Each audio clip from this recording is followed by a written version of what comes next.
Hello बच्चों, मैं S के वर्मा स्वागत करता हूं आपका अपने YouTube channel V science nexus में। और जैसा कि आपको पता है बेटा, हम लोग मोशन पे बात कर रहे थे। काफ़ी इम्पोर्टेंट चैप्टर है और डिस्टेंस एंड डिस्प्लेसमेंट हमारा टॉपिक ऑन था। ठीक है, डिस्टेंस कहा किसको जाता है पता है आपको? The actual length of path travel by body. Body जितना लेंथ ऑफ पाथ ट्रेवल करती है वो उसका क्या कहलाता है? डिस्टेंस कहलाता है ना? जैसे मैं आपको और अच्छी तरह से बता दूं, एक बार और बता दूं आपको कि मान लो ये आदमी अपने घर से फैक्ट्री की तरफ जाता है। अच्छी बात है, जाने दो। जॉब नहीं करेगा तो खाएगा क्या भाई? तो ऐसे घूम के जाता है, जिधर जिधर से रास्ता होता है उधर उधर से घूम के जाता है। ठीक है, अब कहोगे सर पहाड़ के ऊपर से चढ़ के कैसे चला गया? बेटा पीछे से रास्ता है। तो अपने फैक्ट्री पहुंच गया, बहुत अच्छी बात है। लेकिन इतना घूम के जाने में, ये जो actual length of path travel करके गया, इतना घूम के जाने में इसको कितना किलोमीटर ट्रैवल करना पड़ा? 20 किलोमीटर। देख रहे हो मोटरसाइकिल से जा रहा है, पैदल चलना जो है वहां तक पहुंचना बहुत समय लगेगा। समझदार बच्चा है ना? तो आराम से अपनी फैक्ट्री जो है वो पहुंच जाता है। लेकिन अगर शॉर्टेस्ट डिस्टेंस इसके घर के और इसके फैक्ट्री के बीच में देखें तो वैल्यू दिखाता है 12 किलोमीटर। तो एक्चुअल लेंथ ऑफ पाथ जो कोई भी बॉडी ट्रैवल करती है ना बेटा, वो उसका क्या कहलाता है? डिस्टेंस कहलाता है। और shortest distance between two points, ये मान लो इसका घर है, इसको इनिशियल पॉइंट मान लेते हैं, और ये फैक्ट्री है, फाइनल पॉइंट मान लेते हैं। दोनों के बीच अगर शॉर्टेस्ट डिस्टेंस हम देखें, ठीक है, तब ये इसका डिस्प्लेसमेंट बन जाता है। ठीक है, shortest distance between two points is called displacement. या आप कहोगे कि सर एक डेफिनेशन तो और लिखा हुआ है ना, the distance travelled by body in a particular direction is called displacement. सही बात है, सही लिखा हुआ है, बिल्कुल सही लिखा हुआ है। अब ये क्यों है? तो डिस्टेंस और डिस्प्लेसमेंट के लिए अगर आप देखो, मान लो मैंने लिख दिया 2 किलोमीटर, तो ये सिर्फ मैग्नीट्यूड लिखा हुआ है बेटा। इसका क्या लिखा हुआ है? मैग्नीट्यूड। अब आप कहोगे सर मैग्नीट्यूड किसको कहते हैं? बता दूंगा अगले लेक्चर में, जब स्केलर वेक्टर पढ़ाऊंगा वहां बता दूंगा। अभी फिलहाल आप मैग्नीट्यूड मतलब वैल्यू समझ लो। ठीक है, तो ये 2 किलोमीटर गया। अब किधर गया पता नहीं, यहां डायरेक्शन मेंशन नहीं किया हुआ है, तो ये स्केलर फिजिकल क्वांटिटी हो गया। ऐसी फिजिकल क्वांटिटी जो सिर्फ मैग्नीट्यूड से रिप्रेजेंट होती है, वह स्केलर फिजिकल क्वांटिटी हो जाती है। और जब लेंथ ऑफ पाथ 2 किलोमीटर, क्या है बेटा? लेंथ ही है ना। हम लोग जब ट्रैवल करते हैं, डिस्टेंस ट्रैवल करते हैं, तो क्या ट्रैवल करते हैं? पाथ का लेंथ ही ट्रैवल करते हैं। तो 2 किलोमीटर लेंथ लिखा हुआ है यहां। ठीक है, और किधर ट्रैवल किया वो नहीं लिखा हुआ है। तो जब लेंथ स्केलर हो जाता है, लेंथ ऑफ पाथ स्केलर हो जाता है, तब हम लोग इसको जो है डिस्टेंस मानते हैं। ठीक है, अब यही 2 किलोमीटर अगर मैं आपको कहूं कि 2 किलोमीटर आप ईस्ट डायरेक्शन में चले जाओ, तब क्या हो गया जी? तब मैग्नीट्यूड भी हो गया और डायरेक्शन भी हो गया।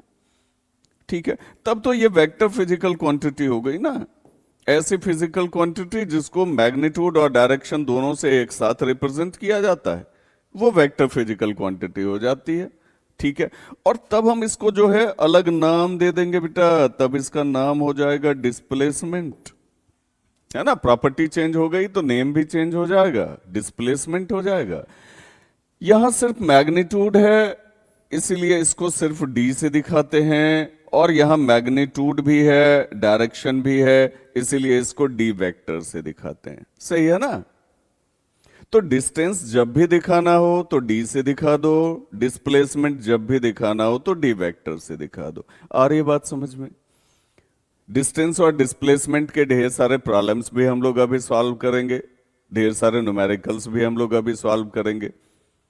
तो आपको डिस्प्लेसमेंट का तो अब दोनों डेफिनेशन समझ में आ गया ना। Shortest distance between two points, किसी भी दो पॉइंट के बीच जो शॉर्टेस्ट डिस्टेंस है वो भी डिस्प्लेसमेंट होता है। अगर न्यूमेरिकल वैल्यू के हिसाब से देखें तो फिर जो है शॉर्टेस्ट डिस्टेंस ही डिस्प्लेसमेंट होता है, बट डेफिनेशन वाइज अगर देखें तो distance travelled by body in a particular direction is called displacement. ध्यान रखना कि जब कभी भी परीक्षा में क्वेश्चन पेपर सॉल्व कर रहे हो and teacher has given a question that define displacement, then what will you write? The distance traveled by a body in a particular direction is called displacement. This you have to write. Okay, question के answer में आपको यही definition डालना है, क्योंकि ये जो definition है ना, shortest distance between two points, ये न्यूमेरिकल पर्पसेस के लिए यूज किया जाता है। ये कॉन्सेप्ट जो है न्यूमेरिकल पर्पसेस के लिए यूज किया जाता है।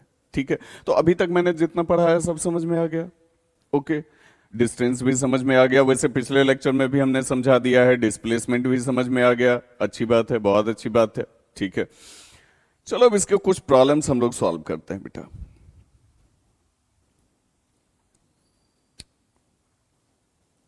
लेट्स डू इट सेगमेंट में कुछ प्रॉब्लम्स हम लोग इसका सॉल्व करते हैं। ठीक है,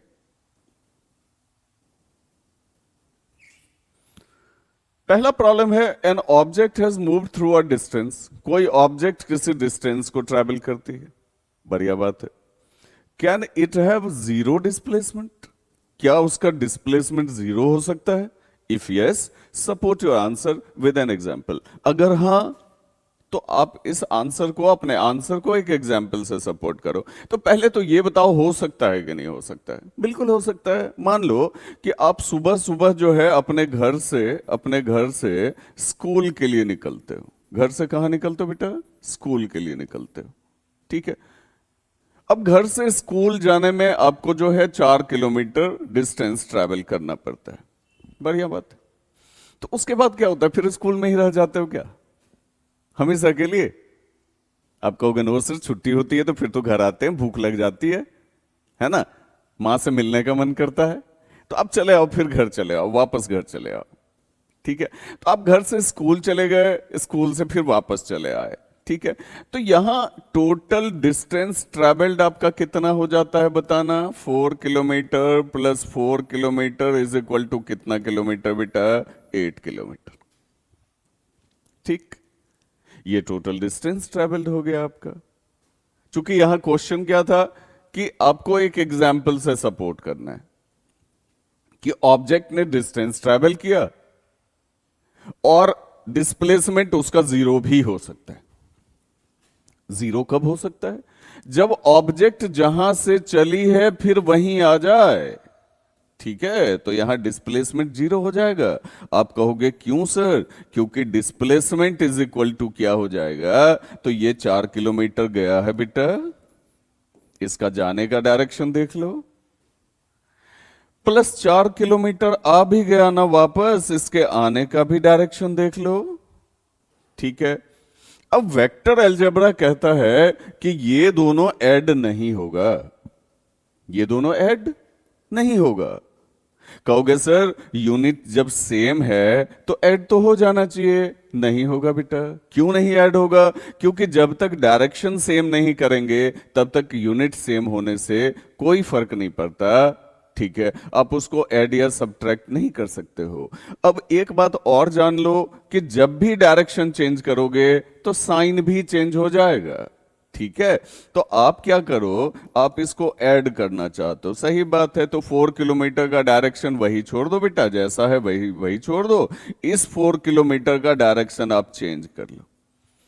तो डायरेक्शन चेंज करने का रूल क्या है भाई? डायरेक्शन चेंज होगा तो साथ में साइन भी चेंज हो जाएगा।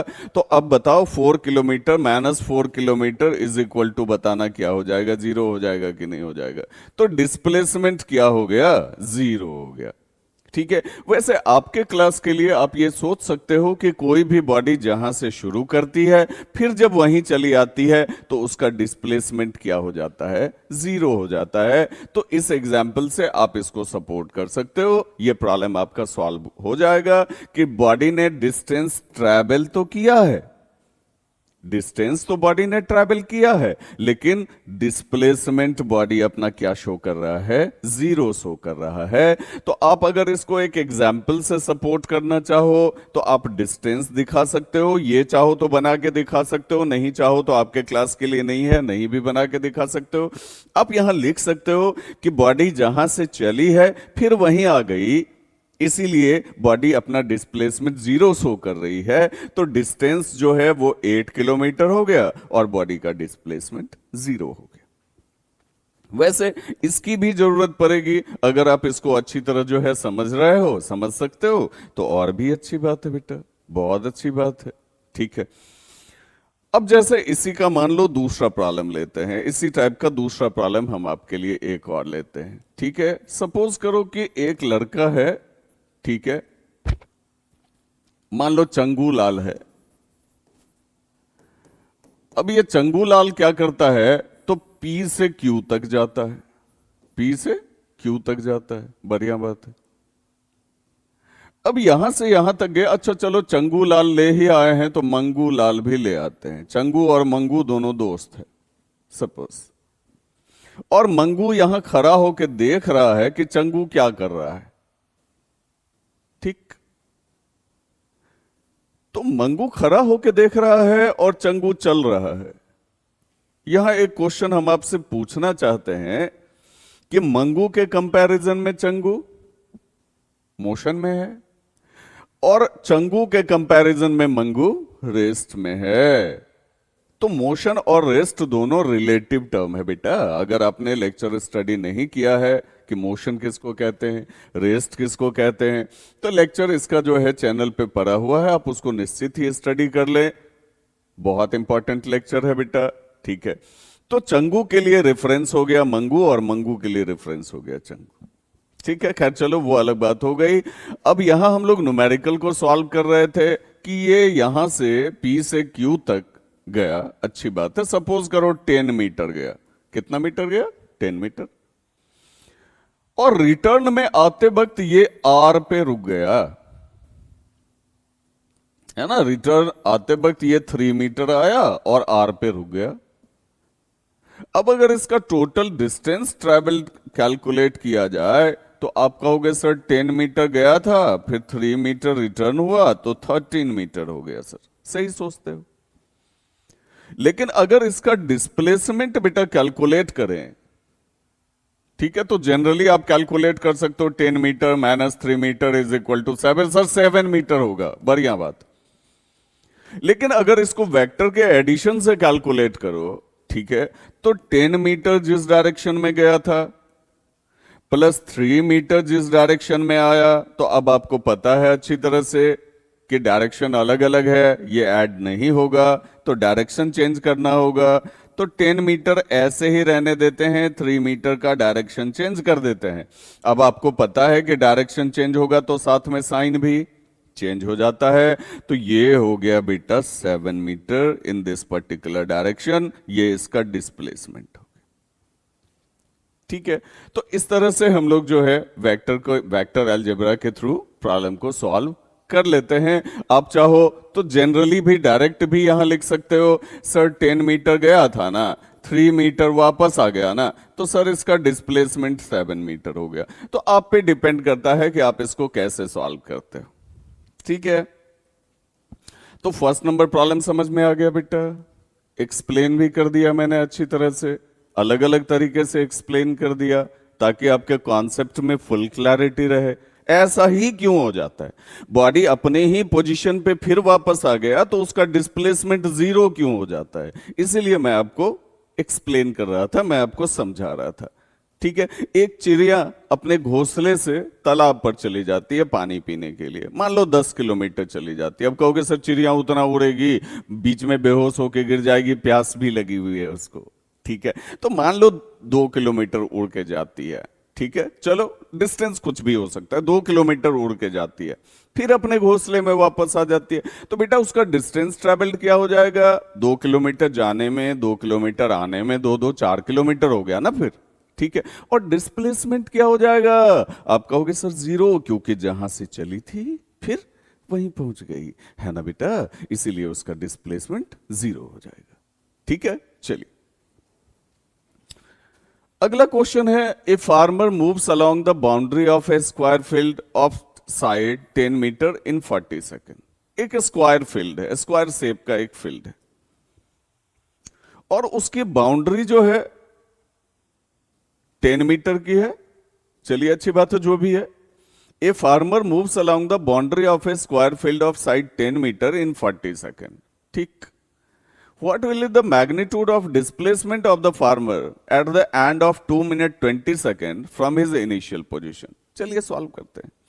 अब स्क्वायर है तो आपको पता है कि अगर पहला साइड 10 मीटर है तो दूसरा भी 10 मीटर होगा, तीसरा भी 10 मीटर होगा, चौथा भी 10 मीटर होगा। बोलिए होगा कि नहीं होगा?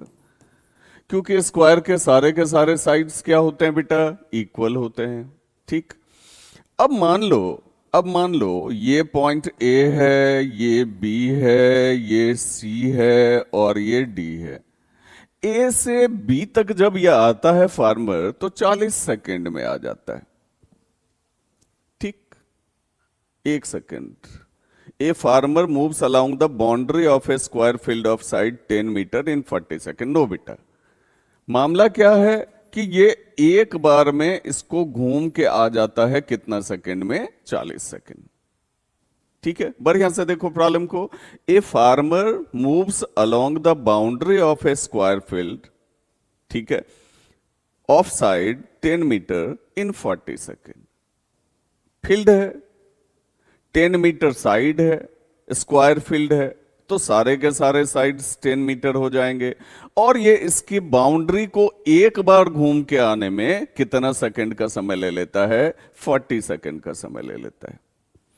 What will be the magnitude of displacement of the farmer at the end of 2 minute 20 second? अरे ये फार्मर तो रुका ही नहीं भाई, घूमता रह गया, है ना।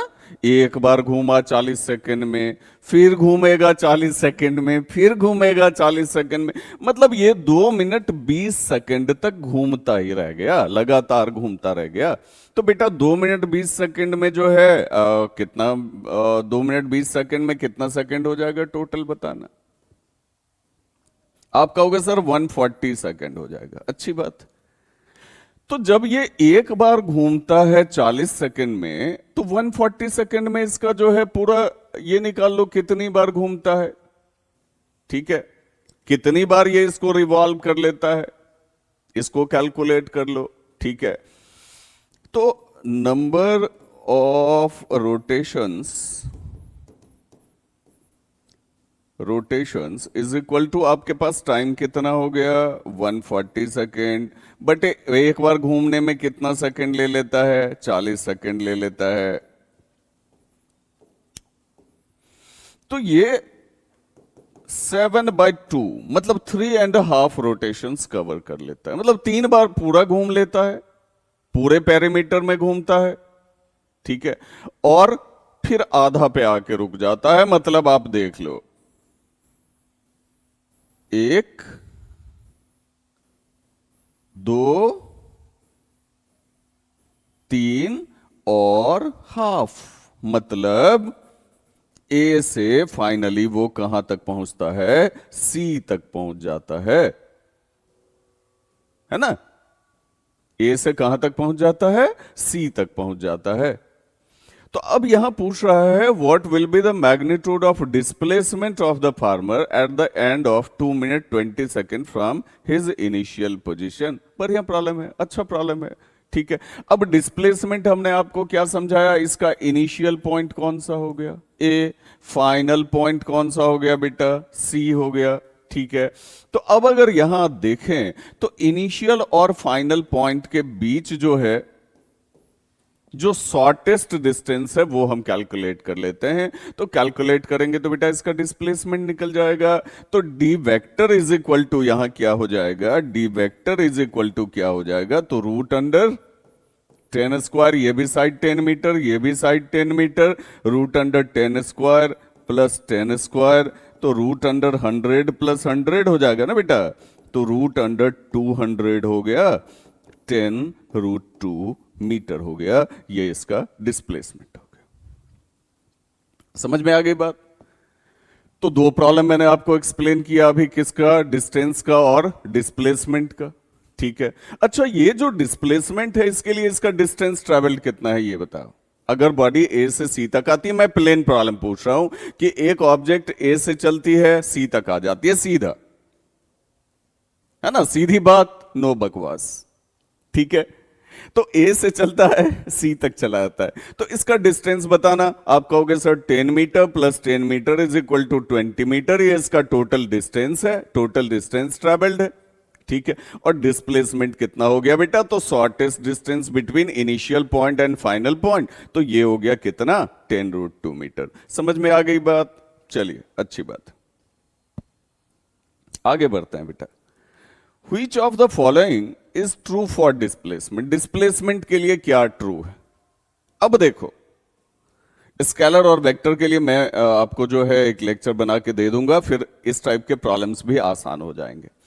देखो, डिस्प्लेसमेंट के लिए मैंने आपको बताया कि ये एक वेक्टर फिजिकल क्वांटिटी है। कैसे क्वांटिटी है बेटा? Vector physical quantity. और वेक्टर क्वांटिटी का वैल्यू पॉजिटिव भी हो सकता है, नेगेटिव भी हो सकता है, जीरो भी हो सकता है। जैसे जैसे इस चैप्टर को पढ़ते चले जाओगे आपके समझ में आता चला जाएगा। और अगर स्केलर की बात आप करते हैं तो स्केलर का वैल्यू या तो पॉजिटिव हो सकता है या जीरो हो सकता है। ठीक है, चलिए अब इस प्रॉब्लम को सॉल्व करते हैं, है ना। Which of the following is true for displacement? It cannot be zero. Displacement zero नहीं हो सकता। अब बताइए हो सकता है कि नहीं हो सकता है? कहोगे सर अभी तो निकाले हैं, जीरो हो सकता है सर, मतलब ट्रू है क्या? ट्रू नहीं हुआ बेटा। Its magnitude is greater than the distance travelled by the object. इसका मैग्नीट्यूड जो है किसका? ध्यान से क्वेश्चन ध्यान से पढ़ना चाहिए, ठीक है। Its magnitude is greater than the distance travelled by the object. ठीक है, डिस्प्लेसमेंट का मैग्नीट्यूड जो है वो डिस्टेंस से ज्यादा हो जाएगा। आप ही बताओ, हो सकता है क्या? हो सकता है क्या? नहीं हो सकता। ज्यादा से ज्यादा क्या होगा? इक्वल होगा, बराबर होगा, और क्या हो सकता है? ठीक है, अगर कोई बॉडी, मैंने पहले ही लेक्चर में आपको पढ़ाया था, फिर से एक बार बता देता हूं कि अगर कोई बॉडी स्ट्रेट लाइन पाथ में जाती है, एक आदमी ए से बी तक गया, 10 किलोमीटर गया, तो बेटा इसका डिस्टेंस क्या हो जाएगा? 10 किलोमीटर हो जाएगा, और डिस्प्लेसमेंट भी क्या हो जाएगा? 10 किलोमीटर हो जाएगा। बराबर हो सकता है, ये बात सही, ठीक है, बड़ा नहीं हो सकता। ओके, तो which of the following is true for displacement? तो ना पहला ट्रू हुआ ना दूसरा ट्रू हुआ, दोनों गलत है बेटा। ठीक है, अगले नंबर में चले आओ, अगला क्वेश्चन देखते हैं। समझ में आ गई बात? ये क्वेश्चन भी समझ में आ गया, चलिए अच्छी बात है। चौथा न्यूमेरिकल देखो, a ball is thrown vertically upward. एक गेंद को सीधा ऊपर फेंक दिया गया। It rises up to a height of 10 metre, और ये 10 मीटर की हाइट तक गया। Comes back to the initial position. अब देखो बेटा, मान लो यहां से गेंद उछाले हो, यहां से गेंद उछाले हो, 10 मीटर चला गया है, अच्छी बात है, और फिर से गेंद वापस अपने ही पोजीशन पे आ गई, जहां थी वहीं चली आई। ठीक है, a ball is thrown vertically upward, it rises to a height of 10 metre, comes back to the initial position, calculate total distance covered by the ball. ठीक है, अब इसका टोटल डिस्टेंस कवर्ड बताइए, टोटल डिस्टेंस ट्रेवल्ड बताइए। आप कहोगे sir 10 metre plus 10 metre, क्योंकि 10 गई भी है 10 आई भी है, तो total distance covered, total distance travelled, total distance traverse, जो कह लो, सारे टर्म्स यूज किए जाते हैं।